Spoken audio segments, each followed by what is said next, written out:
And I'd like to wish everybody a good morning. Today, my name is Lizzie Stardust. And I'm your service assistant. And today, our minister, Reverend Frank Castro-Wehr, will be speaking to us on something exciting. I lost a page, excuse me. What is your topic today? Yeah, man, it's far out, man. Anyway, he'll be speaking, and you'll find in your bulletin the title of his talk. It's something about joy and beingness, and it's pretty far out. Yeah. And I'm sorry, this is not like me to lose my mind. It's that Lizzie Stardust I've been doing. Today our music ministry welcomes Kathy Murray and Marcia Osborne. Thank you so much. And I think that Kathy today is Kathy Patra, right? Yes, awesome.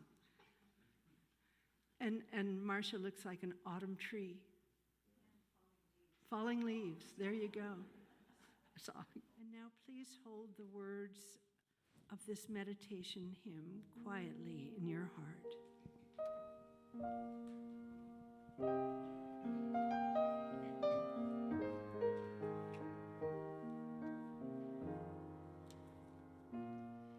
In this moment, in this place, I remember who I am, letting fear and worry fall away from me.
And indeed, there is only love. As we come together in this week of remembering, we recall the gifts of all who have passed before us.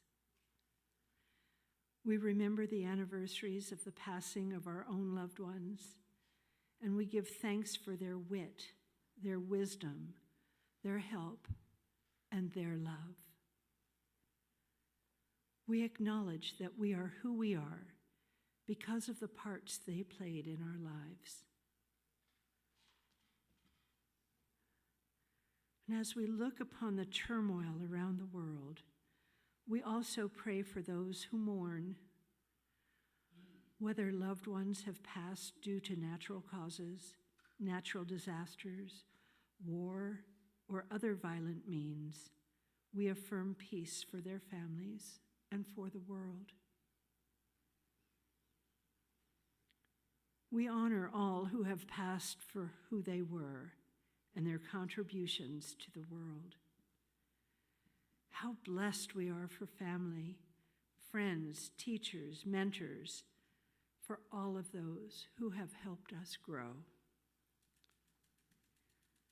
Let's take a moment to speak their names aloud as we honor them.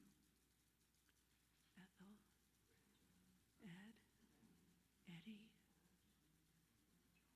Grandma.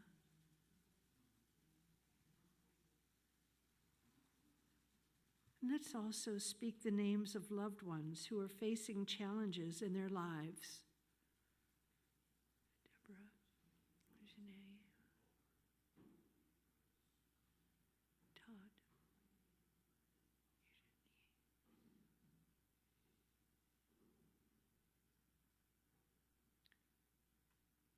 we pray for others. We trust Spirit to know what is best for those for whom we pray. We remember them today with heartfelt gratitude and love.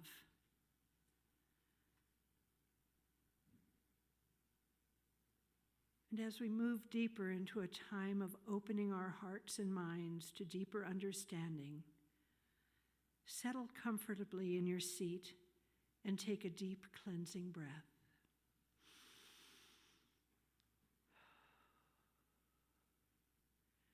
As you turn quietly within, focus on your breathing.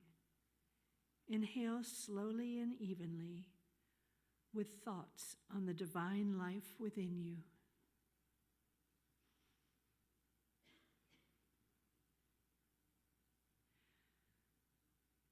Let your mind and body relax into the blessed serenity of oneness with your spiritual center.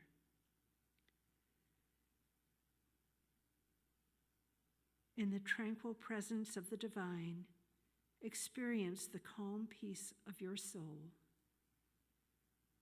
Savor this time of connection with Spirit and the peaceful, gentle memories of departed loved ones.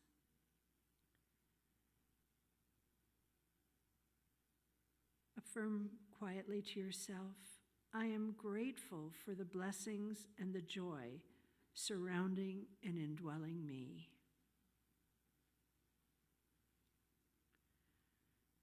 I am grateful for the blessings and the joy surrounding and indwelling me.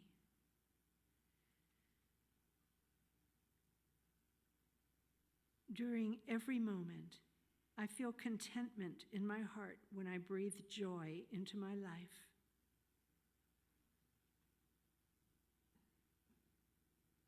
As I focus on the spirit of love within me, I am renewed and restored in radiating joy. My heart is filled with joy. When I live in a spirit of joy, I cultivate the light within me and around me. My whole being radiates joy. My being radiates joy. Say this with me. My being radiates joy. The more I share with the people around me, the more joy I receive in return. And as you return your focus to this time and place, open your eyes and look at the display of loved ones in front of you and feel true joy in your memories. Amen.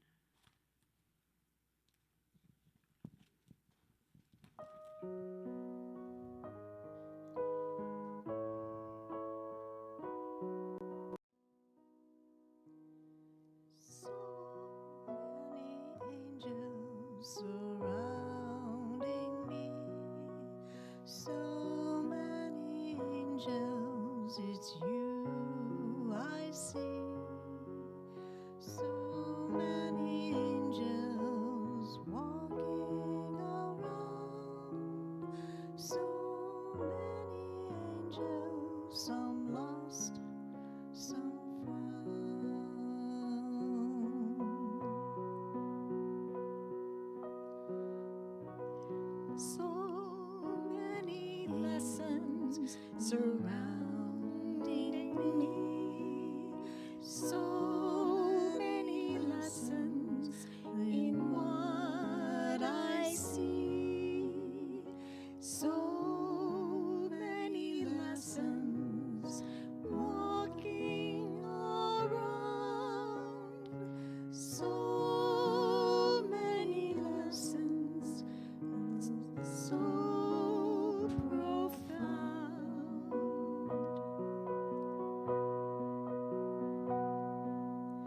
So many angels, so many angels, so many angels all around me. So many blessings all around me. So many blessings, it's all I see. So many blessings, blessings abound. So many blessings, some lost, some found.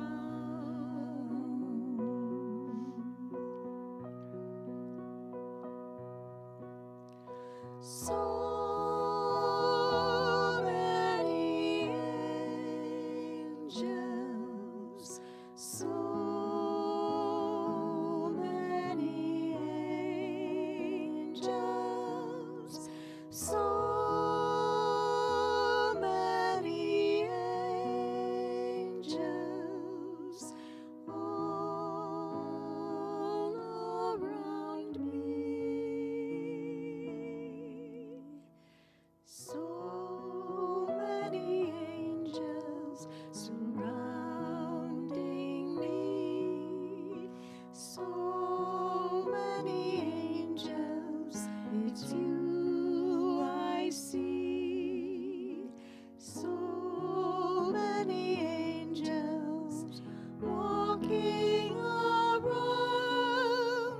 So many angels, some lost, some found.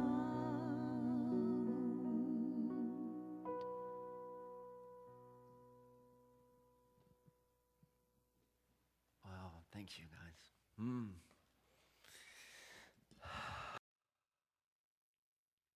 I felt good. Lost in that song. So, yeah, you do this to me every Halloween. I'm going to look at you guys over here. I had this, this isn't the talk, but just as I was driving over here, and there's that beautiful full moon, and I saw this ginormous eagle fly by and land up in a tree.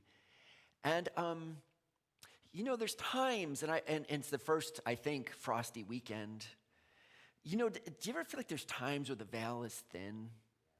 It's like you're feeling like, okay, it's normal life, and then all of a sudden the veil is thin. And how wonderful. There's a reason we put Halloween at this time and Dia de los Muertos. There's a reason, our souls sort of just intuit this thinning time. And I'm also and I'm grateful for this, is in a weird way. I'm grateful that what's going on in Israel right now, that we know about it. And I think of how much time in humanity where things would happen and tragedies would happen, and they're on another side of the world, and how would you know? But with technology, and remember last week we talked about these layers of, we have a planet, and we have Mother Earth, and we have life, and we have a layer right now of evolutionary consciousness that's come on board, which we could call the consciousness sphere. The person who introduced it to me was French. He called it the mind sphere. It was the nous sphere, he called it. But that word doesn't mean much to me. I don't speak French. So the mind sphere, the consciousness sphere, the sphere, the next movement in our evolution, it's pushing us into new levels of awakened awareness. And we know what's going on in these places. And our hearts, and our whole being is going, no, let's not do this, please. Let's not do this. Something needs to happen. Mercy needs to happen. Justice needs to happen. Resolutions need to happen. Sure, they do. But let's move into this place with our hearts being sensitive to the every person, the regular people who suffer. I have an app. It's called Insight Timer. It's a meditation timer. Many of you maybe use an app like that. It's the one I use. And you can basically set, 20 minutes for meditation or 30-minute walk, and you can do a walkatation or a yogatation or whatever kind of ation you want to do. Something the focus on our awareness. And one of the cool things is other people will meditate around the planet. And when you're done meditating, you can look and go, who's online with me right now meditating? And there could be hundreds of thousands of people, of course, but you start friending people and go, I keep seeing your face come up. I want to friend you. And then you meditate with me, and I'll meditate with you. We'll say, thanks for meditating with you. You can go in and send them a message. Blessings to my friend in Tel Aviv, who I meditate with all the time. Blessing to my 3 friends in Russia, who I meditate with all the time. I don't have many friends in Ukraine, but blessings to those couple people in Poland, right there on the edge of this conflict. We're praying with these people who are in these places around the world. This new sphere, this consciousness sphere, this opening, this next unfolding in our evolution allows us to be in prayer with people all over the world and sit in that resonance of peace, that resonance of love harmony, that resonance of a transformation of consciousness that says we can rise to a new level of being in these situations where we stop being triggered by each other, triggered into violence. We can sit in conflict and find ways of moving through conflict that are actually transformative instead of into violence. And these people, I'm like praying with them. It doesn't feel like the other side of the world anymore. These are my friends I see on the app every morning. This next stage evolving. And we're in a study right now, and so today it's this book. I want to show it to you again. If you're not in the class still, you might want to look at this book, Unity Minister Robert Brummett, Birthing a Greater Reality. And he talks about one of the key pieces we've been talking about is this movement, which he says we move from this place of what we might consider a false self. False because we think we're separate.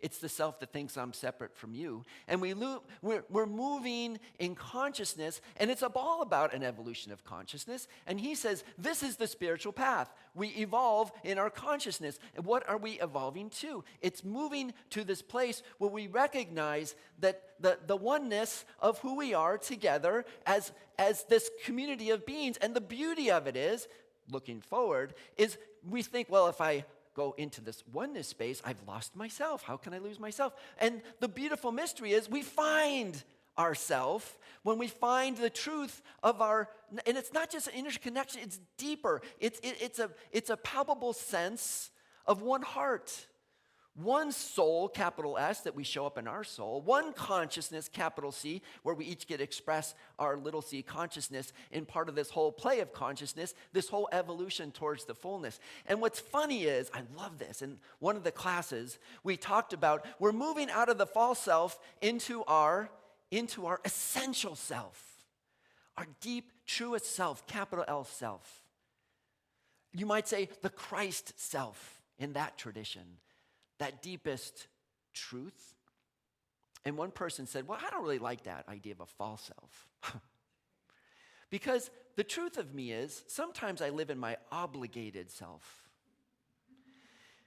I grew up to a sense of this is what life is, this is who we are, and if you do your life right, this is what it looks like. And now you're telling me that's my false self, when I thought I'd been doing pretty doggone good at living out what I was told meant to be a good person. How fair is that? That's fair. My obligated self. My I'm a good person self. Which may not be the fullness of our essential self. Hey, wait a second. I thought I was doing good. And now you're telling me there's something more. Yeah.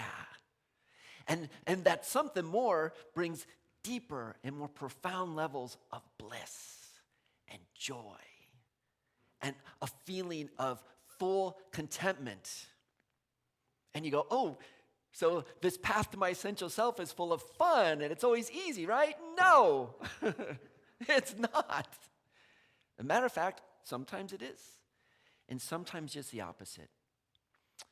So two things today, two paths I want to offer towards revealing more about this movement to this fullness of our essential self. And maybe challenging us a little bit to say, well, I'm living into this false self, but it's an obligated self. It was a pattern. It was a story. It was a self I was told was the right way to be, a good person, a righteous person, a person living the right way. But maybe that right way isn't the total fullness way yet. So two ways that we've been talking in class, and I want to share with everybody. The first one is this concept, and it's a Jungian concept from Carl Jung.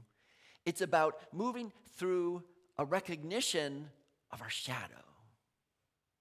Now, we're actually going to talk about this a little more next week, but I want to give everybody here a little primer. And I know most of us have heard about this before, and then some homework for next week when we talk about it a little more. But here's what that shadow is. It's like a situation where I should respond, and here's the appropriate level of response, but I'm responding like this. Or here's a person, and what's going on, it shouldn't really bother me. But man, every time they say something, when they do that, that just drives me crazy. Or here's a situation in the world, and there's something just heightened about it.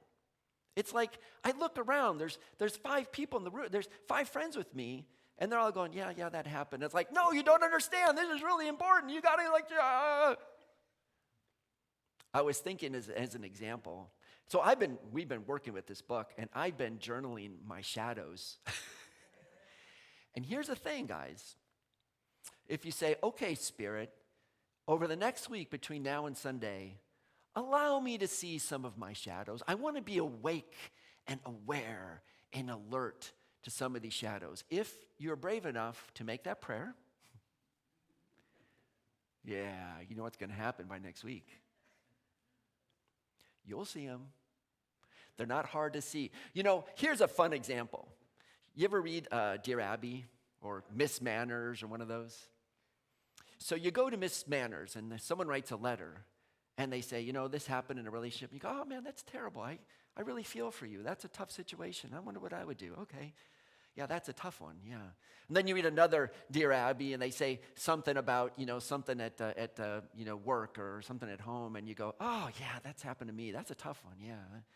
Well, you probably do. Wonder what dear Abby would say, because I would say this. And you look at, and then you read a third article, and someone says something, and you go, how can you be so, fill in the blank, naive, stupid, arrogant, condescending, blind, foolish. What else? You should be ashamed of yourself. That's going to be guilty. Fill in the blank. Fill in the blank.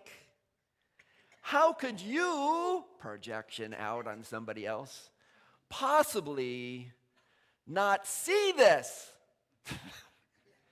Guess who you're talking to? Which is different than going, oh yeah, man, you missed that one. This much energy. It's the one that like grabs you. And I can't believe, oh, I got so many shadows I could share with you. Well, we did this in class the other day. Thank you, classmates who were in the class. We're very vulnerable.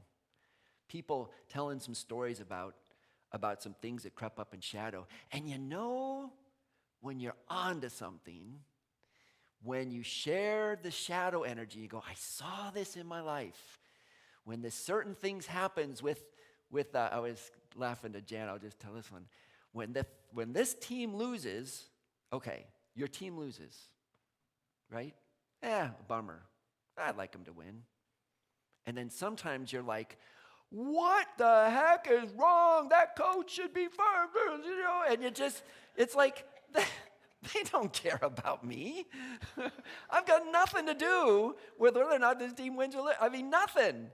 And it's like this, the appropriate amount was like, oh, that's my favorite team. They lost, darn it. Okay, anyhow, what's for dinner? That's the right response because it's entertaining. I will get him next year. But then there's this response. It's like, I can't believe he fumbled and what's these people I want, you can tell when the level of energy is like way more out of proportion to what rationally could possibly be. It's called a shadow. Projection out. What's wrong with those people? Why don't they fill in the blank? Fill in the blank. Why can't they succeed? Oh, what's about the success thing? That what messages are playing in my head? How can they mess up like that? Ooh, can't mess up. Let me project. I see mess up and I go, you can go right on down the list of all the levels that when we see it in others. Now some people will say, just a note. This is always a fun example. It's like, when I have a shadow, it's called fear. Because, if somebody cuts you off and you jump and you're scared, no, that's appropriate. That's called just a normal, healthy emotion. Yeah, that's scary. That's frightening. That's embarrassing. There's things that are just normal emotion. It's when you see the thing that sits way outside the boundary of what you seem appropriate. No one else around me seems to be bothered so much by this. What is it in me that I'm projecting out? And by the way, I make this sound negative. I just see that person, and every time I see what they do, they're just lovely how they show up. I just admire them so much on their kindness. That person, I look at them, their efficiency, their way they show up, and they're on time, and they just do such good for each other. They're so compassionate. Oh, that person's they're just smart. I just love them. They're so funny. Every time I'm I just admire their sense of humor. Guess what you're doing there? It's shadows too. That's shadows. All those qualities you just said about someone else who you admire so much, guess who's got those same qualities? You do. Yeah. We project out. Me, no. They're so witty. I just love how witty they are. Me, no, I can never be that witty. But I just so love their wit. Well, guess what you got? Yeah, you do. Yeah, you do. We project out these lovely, beautiful, affirmative qualities, affirmative in the sense, and we don't even know, but it's like the reason we're so attracted to them is we see them in us. But maybe they're not as fully developed. So here's the homework from now to next Sunday for early class and all of us, because we'll talk about this a little more next week. It's like be really attuned to the shadow. And why? Why does this even matter? Is because that obligatory self, that false self that we think we are, that individual self, one of the ways to clean up this surface and allow ourselves to move into another level of heightened, awakened level of consciousness is to be aware. We talk about this all the time. Why are we meditating? Why are we praying? Why do we have classes? Why do we talk? Why do we do spiritual practices? To increase our awakened awareness. And here's the beauty of a shadow. Once we see it, what do you do about it? Well, you know what? You don't have to do a whole lot about it. You just need to see it. Just need to see it.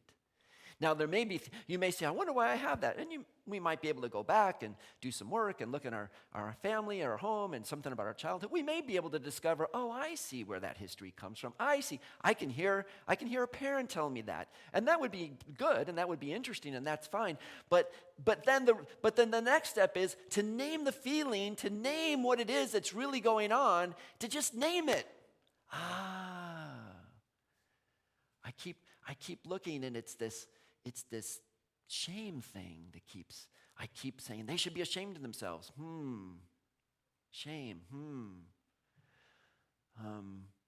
They're I don't know what's in. They just act like they know what they're doing and they're just not good enough. Oh, not good enough. That person, they're just so beautiful. They just always seem to show up with so much compassion. Oh, compassion. Find it, name it, awaken it.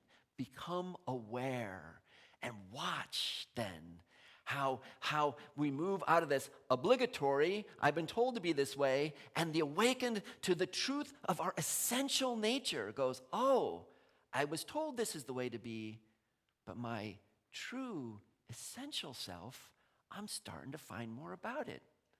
And one of the ways, especially when we see a negative shadow, maybe some of you experience this, is the next day and you find it and you tell someone, you wouldn't believe what I found about myself. I'm really arrogant. And you should see. And I really hold a lot of shame to this. And you tell your friends.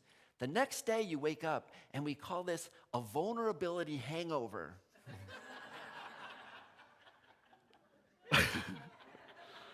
I went and told everybody this part of myself. What are they going to think?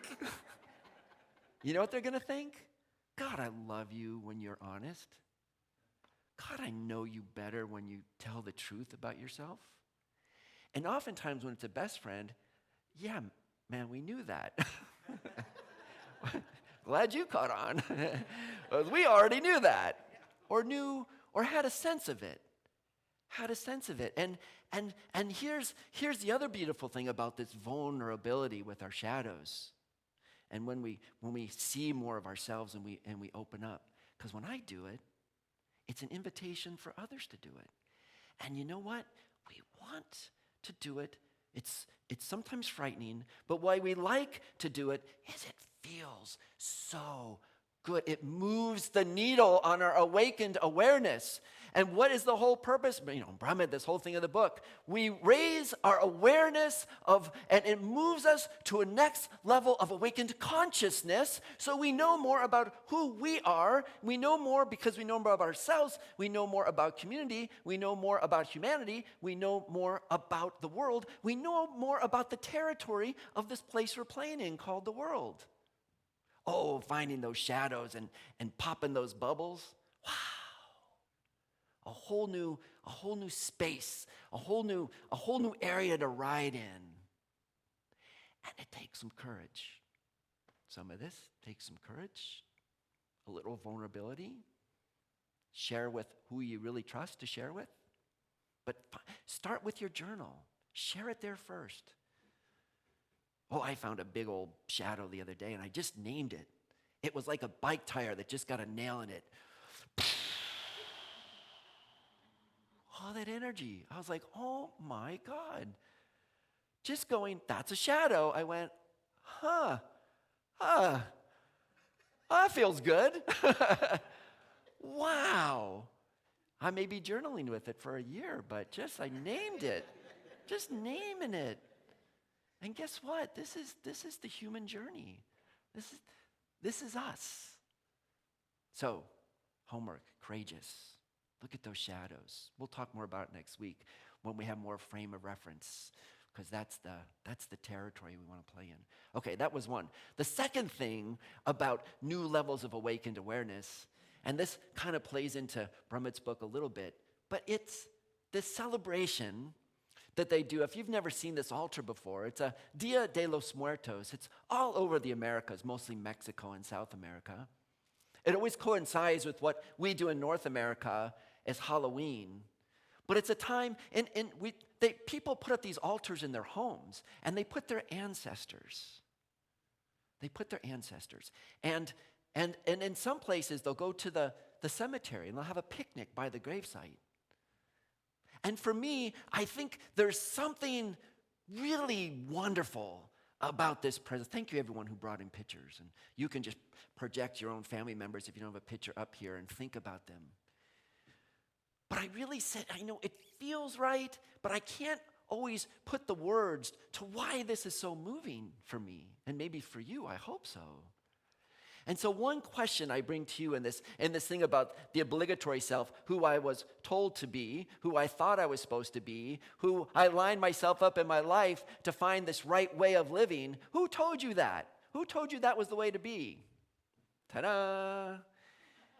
We can't get into this world and have this experience without family and passing through our ancestors. And what's amazing is I look back, and I've got like 3 generations up here for me, and I think about what they showed up with. My grandma, boy, they lived in the Victorian age, man. The Victorian age, really. This is, the 20s, 30s. This is where they grew up. And then what happened to my parents, and then what's happened to me. And here's the other interesting thing about this, is then we all stand here who aren't on this table yet, but will be for our children and grandchildren. And what we're doing now, we're passing on to the next generation. And I've had this thought, when my picture's up here for my grandkids, ooh, that happens, right? We're good with that, okay. When my picture's up here for my grandkids, what I want to be, my aspiration is to be a transference of all the best and beautiful things of life that were passed down through me, through all my ancestors, and also to be a person, part of the chain that was part of the transformation in saying, we have learned how to survive in this obligatory self that says this is who we are, and this is the way it means to be a good person, and if you're a good Weir or Hoyne or Castro-Wehr or whatever, this is the pathway. But can we also encourage, it's a slim piece, it's a small moving at a time, we pass down this idea of what a self is, and eventually we get to the place, and we want you to experience your essential self. Somewhere along here that it tips into new levels of consciousness. My parents did it. I mean, I'm like, they were born in the Victorian age and raised kids in the 60s. That was tough.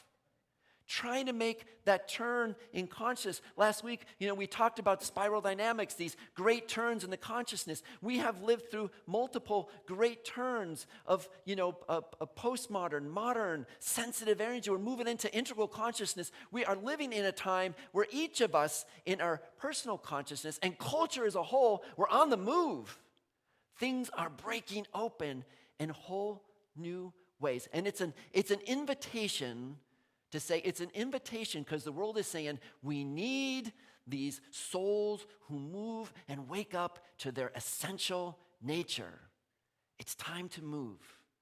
Well, and it's not just like, well, should we or shouldn't we? It's happening.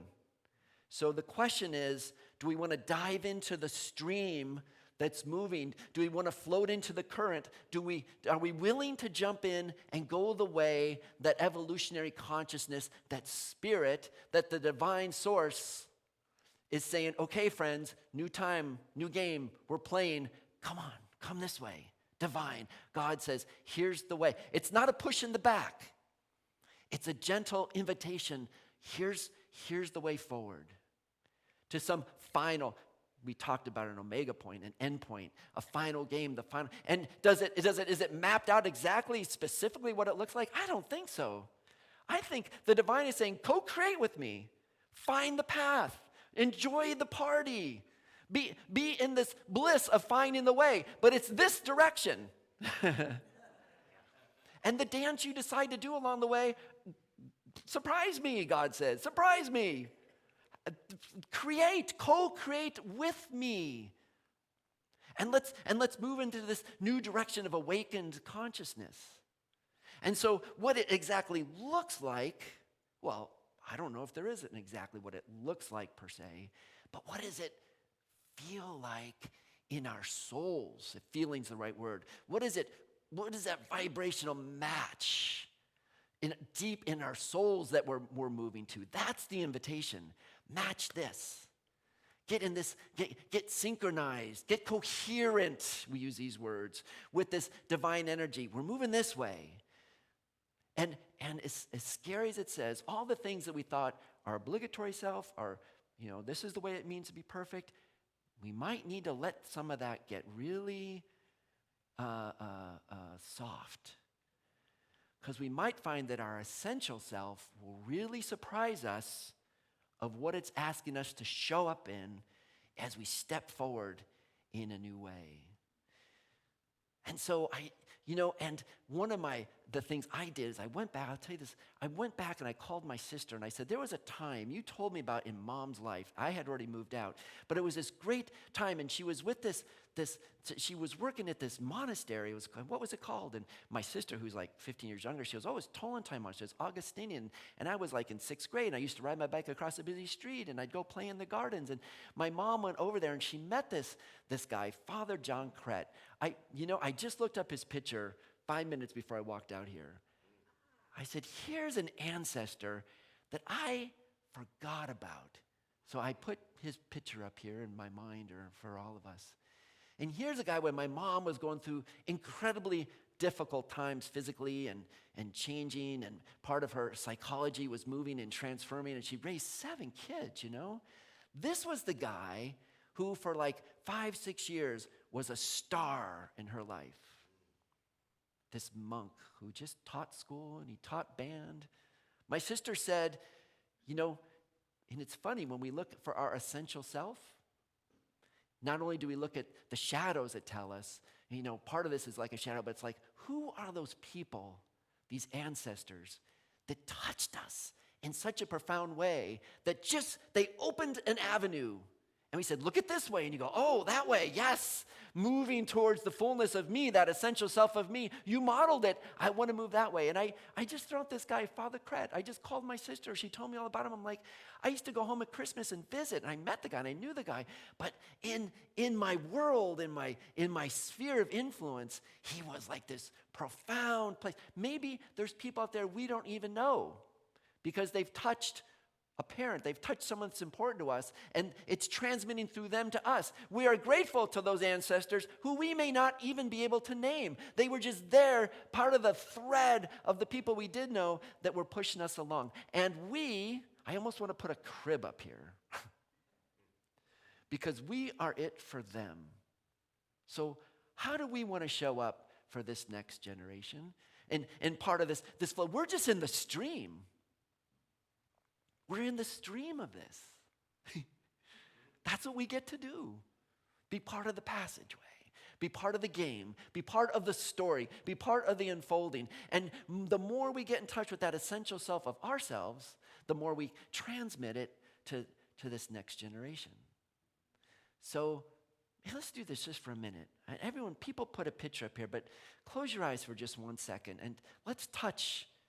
I know I'm thinking of Father Crett, but where do you go? Because the way he moved through my mom and moved through me and moved through my family. But for you, one person or a couple, but maybe find one person. And that one person, and it may be in some very positive, beautiful way, or it may be in some way that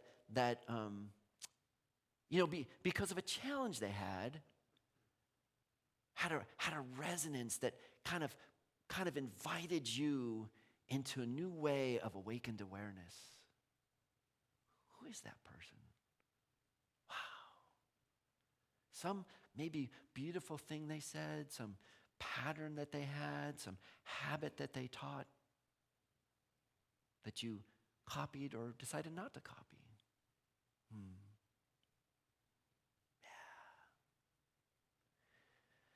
Feel into that ancestor with gratitude. Thank you for your offering.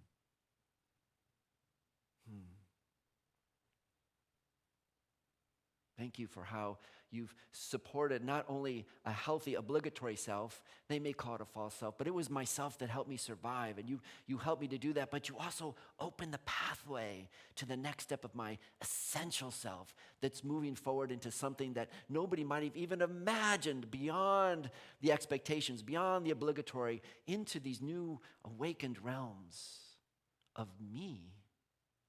This individual that divine have called forward to be part of the whole, and therefore, but then also glows as the individual expression of the one in a profound way that is unique to each of us.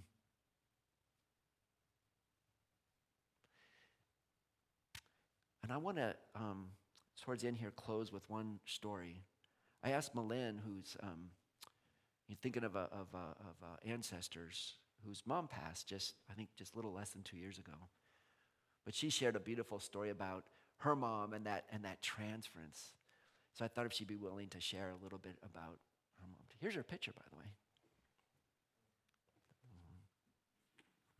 Mom. Hi. My mom, whenever she mentioned her father, spoke of a kind and gentle man. My grandmother, Lula, was nothing but love and sweetness. When she visited, which wasn't very often, she let me brush her silver hair and paint her fingernails red. My mom embodied her parents' qualities, and she was also an artist. A few weeks ago, I cleaned out her studio. I watched her evolution as an artist unfold before me as I pulled out a lifetime of her work. Her style changed over the years, along with her confidence.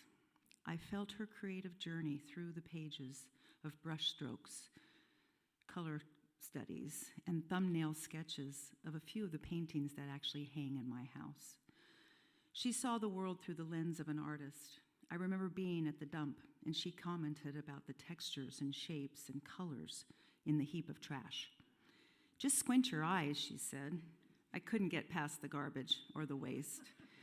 But I do observe textures in the bark of trees and the different types of foliage and plants, from the lacy fronds to the strong and bold waxy leaves.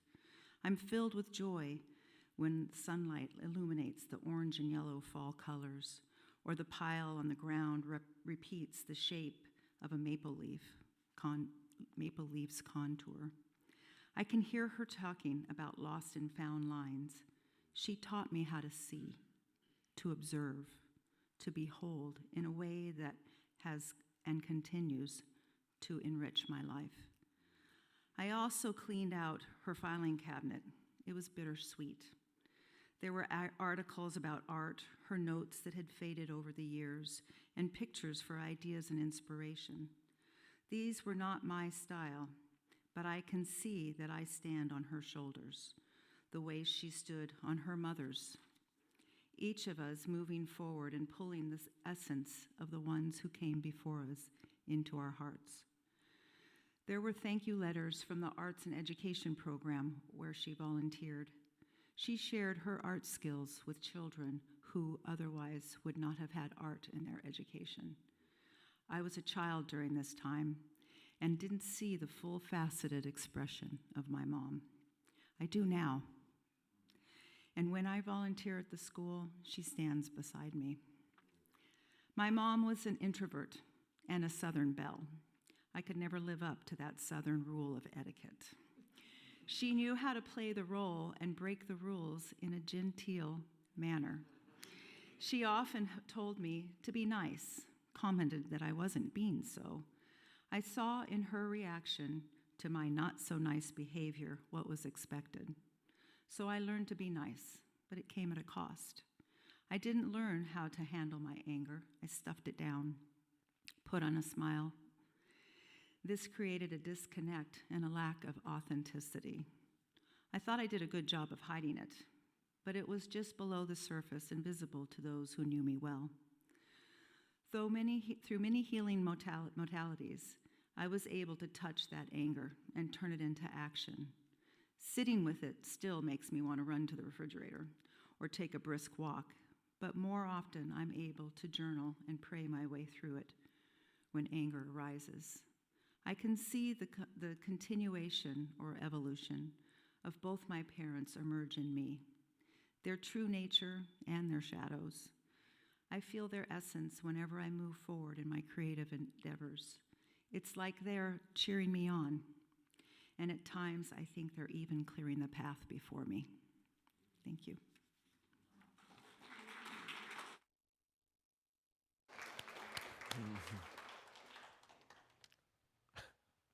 Thanks, Malin. And that whole unfolding, yeah, I love your mom. I don't even know her. I love her, and I've heard about her because we got Malin. And I love your courage for how breaking out of certain molds that were there for survival, thought for good reasons, into the authenticity of our Malin who shows up as she does. And I've said after every time we go to one of her Friday night art classes, I wish she would have been my teacher in school. Where would I be now? And passing through authenticity to authenticity, essential self unfolding to essential self. Here's our call, okay? So next week, shadow. And by the way, I just wonder about Halloween, if it's not just a plane of shadows stack. I'm putting this stuff Kelly, these things. How much of our costumes are really, let's just play and have some fun with shadow figures out there and see what happens. It all kind of makes sense, huh? Okay, good. Well, blessings. And you got homework next week. Ask the divine, show me a shadow or two. If you got the courage to do it. Amen.